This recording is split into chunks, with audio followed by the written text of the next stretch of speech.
الله پاک زما زړه باندې سي رڼا داسې مینه واچوله اسلام چې زه مسلمان شوم ما ته بس هېڅ ښکاره دا لوی کامیابي ده وایي رښتیا ده ضرور کامیابي لایک اصحاب الجنم فیها خالدون د مسلمان دپاره همیشه همیشه دپاره یو جنت دی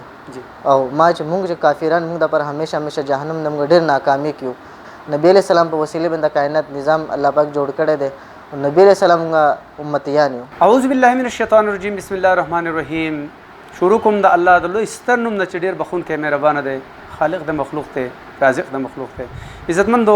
نن زموږ سره ناسته داسې ورور کړې ده چې الحمدلله د لس کاله مخکې وړاندې هغه د یو بل مذهب سره تعلق لرونکی و بیا د هغه په قرآن باندې بیا او په حدیث باندې او زموږ په نبي علیه السلام باندې هغه بیا زموږ د مسلمانانو سره شریک شولو ایمان یې راوړلو عزتمندو دغه رنګ زموږ سره زموږ د ورور ناسته کړې ده د په دې خپل ژوند کې د داسې مسایل نه خو مونږ د په مسایلو باندې نظر ولرلو مونږ د خپل سټوډیو ته نن راوغوښتلو انشاءالله هغه به زما د مسلمانانو سره خبرې اترې کوي د هغه نه به څه غوښتنه کوي نن به هغه د دین او د علم په رڼا کې عزتمندو لولنې نوم چې د هغه وجي د هغه لولنې نوم زما ګرانو مینوالو ته زیم چې راجکمار عرف راجاو الحمدلله د ایمان راوړلو وروسته هغه علما کرامو او په مشاورت سره په اتفاق سره هغه بیا نوم کېښودو مولانا شفیع الله قاسمي نوم هغه زمونږ مشرانو علما کرامو کېښودلو عزتمندو تاسو د هغه مخکې نور ته هم وګورئ الحمدلله د خپل رب نه بې انتهایي شکر ګزار یم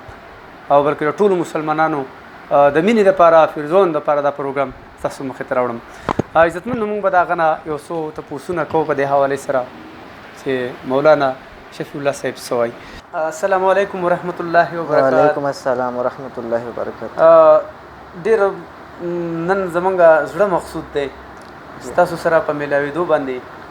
ستاسو ته زمونږ swatnews.com آفیس ته په راتلو باندې تعالی مبارکي در کوم او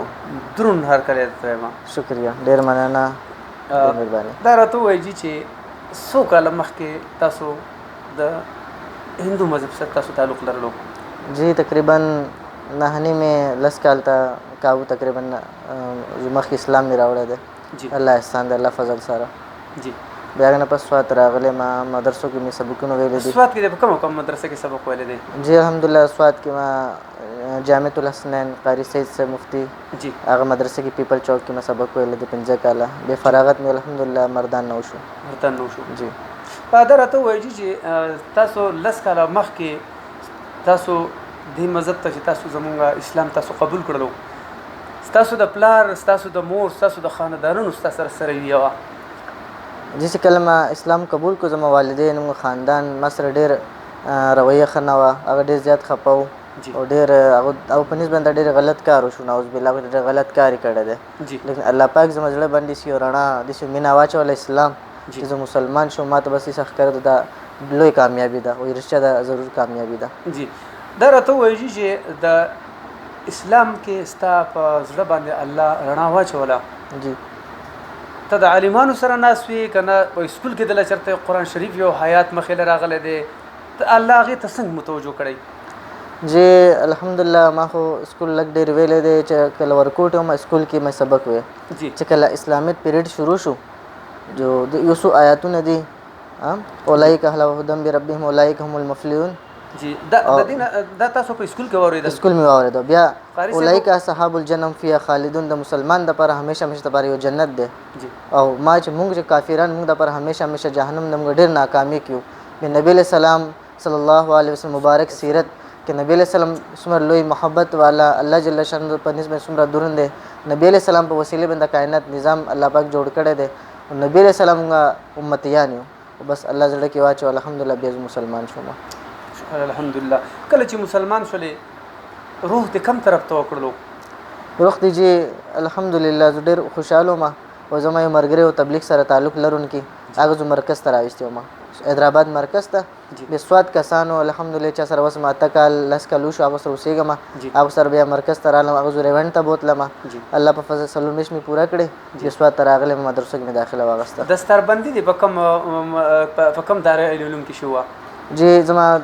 دستربندي چې دارالعلوم قاسم العلوم دیوبند مدرسه د الحمدلله مردان کې هغه زنده فراغت وشو. جی تاسو د مولانا صاحب نوم تاسو ته یاد دی چې تاسو چا سبق ویلی چا د لار ښودلې ده؟ جی موږ استاد محترم سید شیخ نجم الدین صاحب دامت برکاتهم العالیه هغه زموږ سبق ویلی دی. جی اوس په سواد کې دا ټایم په کوم ځای کې اوسېږي؟ سواد کې جی اوس کوټه کلی کې اوسېږم هغه چا سره مې اول سلومش لګولی دی هغه ملګري سره بیټه کې اوسېږم. ښه اوس تاسو ته د کور څه ضرورت ده شته یا؟ جی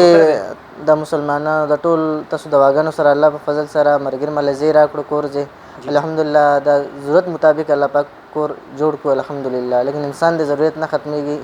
او انسان ډېر کمزوری دی. جی کمزوری دی. جی ښه دین ته چې راغلی دلته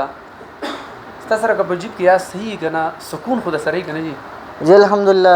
جیب کې هو سره صحیح او که نه لیکن سکون انتهایی زیات سکون او بس زړه به اطمینان وي الحمدلله. ښه دا راته ووایي چې اوس موجوده وخت کې تاسو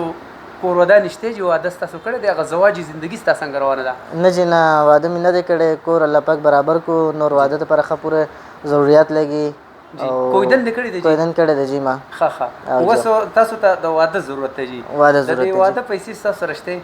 نه جی بس الله پاک خزانو کې کمی نشته او الله تنظیم کوي ان شاء الله. الله تنظیم کوي. کنه اوس په تاسو واده کړو که د پیسو د وجې نه خو رکاوټ شته که نه؟ جی جی جی دا خو دی جی. هسې زما مسلمانانو ته دا ټایم ګوري د سوات نیوز ډاټ کام په شیشه باندې د اخلاص پروګرام کې که چېرې داسې یو ورور یا د دې مینګورې دې کې ښه مخیره حضرات شته زما په بهر ملکونو کې هم زما ډېر خرونه دي خو الله پاک دې په هغوی باندې خپله راحت کړي هغه هم نن په خپلو کمرو کې بند ناست دي او د حالت د دنیا داسې روان دي. که چېرې تاسو له هغه په دې کې ډونیشن وکړي نو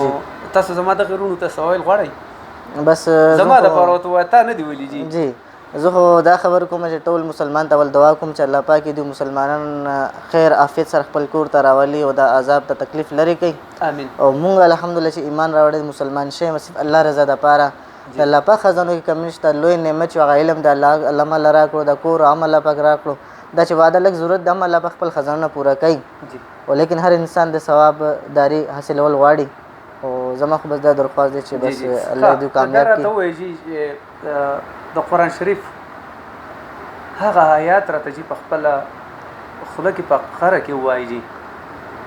په کوم آیات باندې چې ستاسو زړه بیللی و او دې طرف ته یې راکېج شولی جی اسلام طرف یو آیات دی جی چې هغه چې کوم قیامت منظر ورته ویلی شي الله پاک ویلی دي او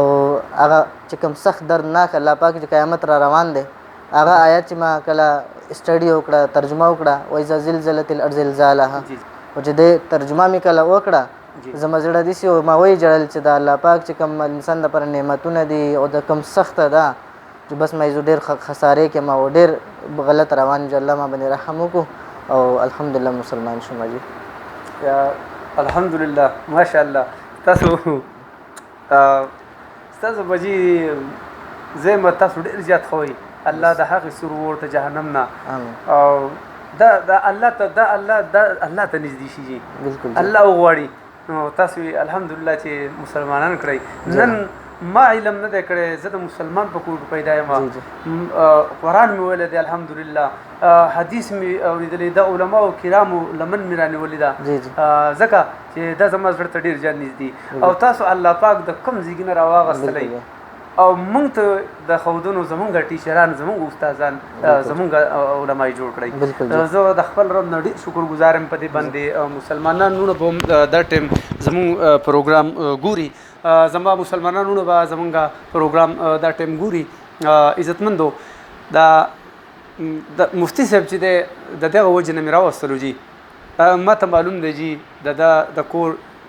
دغه انکوایري ما هم کړې ما ته ملګرو هم وویل. عزتمندو په خوازخیله کې زمونږ ورور دی الله پاک دی هغه له هم د دې حجر ورکړي زمونږ د مفتی صاحب له هغه خپل بچی ورکړی دی چونکې دا ریکویسټ تاسو ته زه د خپل طرفه کوم ځکه چې علما کرام په دې باندې بې انتهایي خفه کېږي او زیات هغه لکوټې هغه دغه محسوس کوي هغه خپله کمزوري نه هغه خپله د قرآن هغه او د حدیث او د اسلام هغه کمزوري نه محسوس کوي زه خپل ځان کمزوری ګڼم عزتمندو که زمونږ سره زمونږ وروڼی وسلرونکي وروڼی په دې منګوره کې دوکاندارانې د چا سره یي هغه په خپل صدقاتو کې نو عزتمندو که هغه موږ له تاسو راکړلې او الله پاک ته دا کور آباد کړي ځکه چې ځمکه له یو ورور ورکړې ده چا چې په تبلیغ کې بولی کور په وله بل ودان کو عزتمندو دا دنیایي کور چې دی کم د زواجي زندگی چې کم ده چې هغه وله موږ هم په دغه کې کوششونه وکړو او د دې مفتي صاحب د شرعي مطابق چې کم دغه دي هغې شرطونه دي چې هغه موږ د پوره کړو خو عزتمندو د پیسو د لاسه نن مفتي صاحب چې دی ګورئ هغه زه دا ووایم چې ډېر بانتهایي زیات کمزوری دی عزتمندو زه به ستاسو د اخلاص په تمه یم ستاسو ډونیشن به زه په تمه یم الله دې وکړي چې زما